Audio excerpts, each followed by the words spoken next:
Assalamualaikum warahmatullahi wabarakatuh.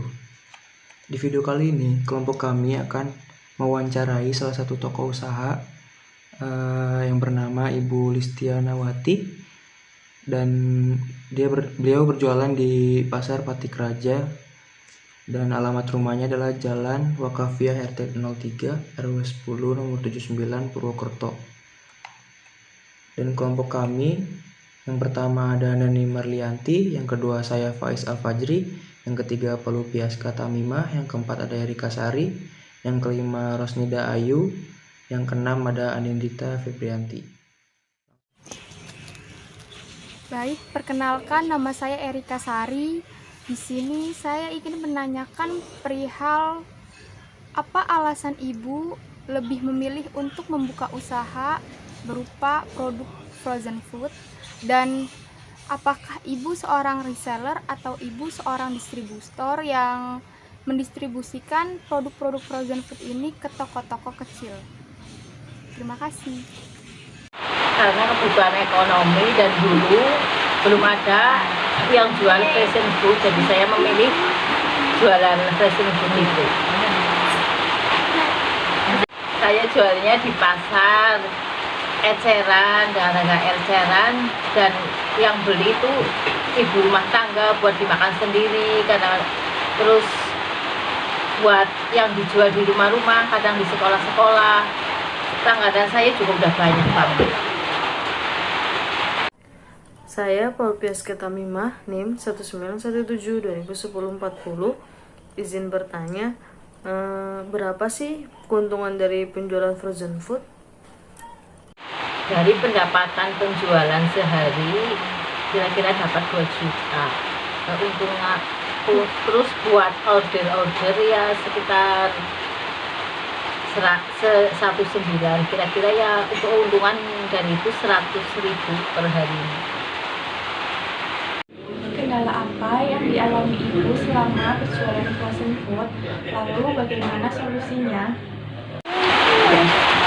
Kendalanya itu kalau barang yang di pasaran yang laku itu nggak ada, solusinya saya mencari distributor di tempat yang lain. Selanjutnya, berapakah modal yang Ibu butuhkan untuk menjalankan usaha frozen food? Yang selanjutnya, bagaimana cara mengatur dana agar bisa balik modal jika masih ada produk yang tersisa? Pertama, saya memulai usaha ini punya kenalan yang distributor frozen food itu. Saya cuma punya modal 50.000. Terus saya diberi kepercayaan untuk mengambil barang dari itu. Kenalan saya ya lumayan banyak lah. Sampai sekarang alhamdulillah berjalan lancar dan ambilnya lebih banyak. Kalau ada barang tersisa yang nggak laku dijual lagi besoknya kan bisa. Terus seumpama nggak laku lagi kan bisa dikembalikan sama distributornya. Kayak barang cireng, otak-otak, basreng, es krim itu loh, nugget-nuggetan itu paling 2-3 hari masa kadaluarsanya. Jadi kalau nggak bisa terjual ya dikembalikan bisa. Izin bertanya, Bu, pernahkah Ibu mencoba berjualan online, dan bagaimana pendapat Ibu soal jual beli secara online? Sebenarnya kalau jualan online itu mudah, tapi kalau di frozen food itu susahnya. Kalau kirim barang ke luar kota itu takutnya barangnya tidak fresh lagi, soalnya kan jarak jauh. Kalau udah kelamaan di luar itu nanti nggak beku lagi, terus lembek nuggetnya, jadinya nggak fresh lagi. Jadi sudah berapa lama Ibu menjalani usaha frozen food ini, dan apakah di masa pandemi seperti ini mempengaruhi hasil penjualan dari usaha yang Ibu jalani? Pertanyaan yang terakhir yaitu, apakah di sekitar tempat usaha Ibu terdapat usaha yang hampir sama atau bahkan sama? Jika ada, apakah itu menjadi tantangan dan ancaman tersendiri bagi usaha yang Ibu jalani? Saya jualan frozen food itu udah sekitar 10 tahunan.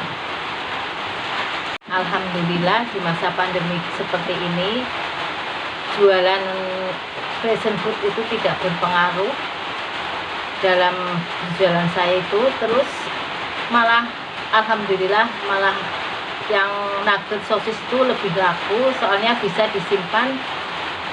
Yang takut pada keluar rumah itu bisa beli yang banyak buat simpanan di rumah. Sekarang ada saingan saya yang jualan di situ. Dulu kan nggak ada, cuman saya sendiri yang jualan frozen food. Tapi alhamdulillah tidak berpengaruh kepada saya karena saya jualan pertama di situ, jadinya langganan-langganan saya tetap setia dengan saya. Terus rezeki itu ada yang mengatur dan tidak akan tertukar. Baik, kesimpulan dari hasil wawancara yang telah kami lakukan bersama dengan Ibu Lisniawati, seorang penjual frozen food di Pasar Patik Raja. Dari beliau kita bisa mengetahui bahwa peluang dari penjualan produk frozen food seperti sosis dan nugget itu sangatlah memiliki peluang yang sangat besar, di mana produk tersebut banyak diminati, dan di masa pandemik ini produk tersebut tidaklah menurun, tetapi permintaannya semakin naik. Kemudian dari Ibu Lisniawati juga kita bisa tahu bahwa beliau adalah seorang reseller dari produk frozen food. Beliau mengambil produk tersebut dari distributor besar dan beliau menjual kembali di lingkungan pasar, kemudian juga di lingkungan tempat tinggal beliau dengan menjualnya ke toko-toko di sekitar rumah beliau.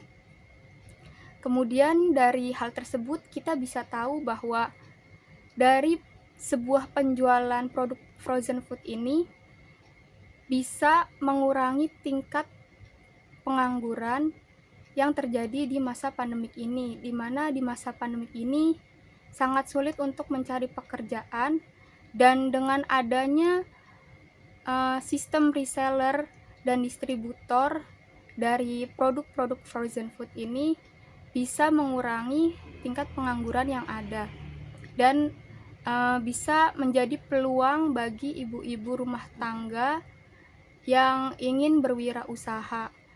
Dengan modal yang cukup terjangkau, hal ini bisa menjadi salah satu hal yang memacu kita untuk membuka usaha, mulai dari usaha produk frozen food tersebut. Mungkin itu saja yang bisa kelompok kami sampaikan. Kami mohon maaf atas kurang lebihnya. Sekian. Wassalamualaikum warahmatullahi wabarakatuh. Udah.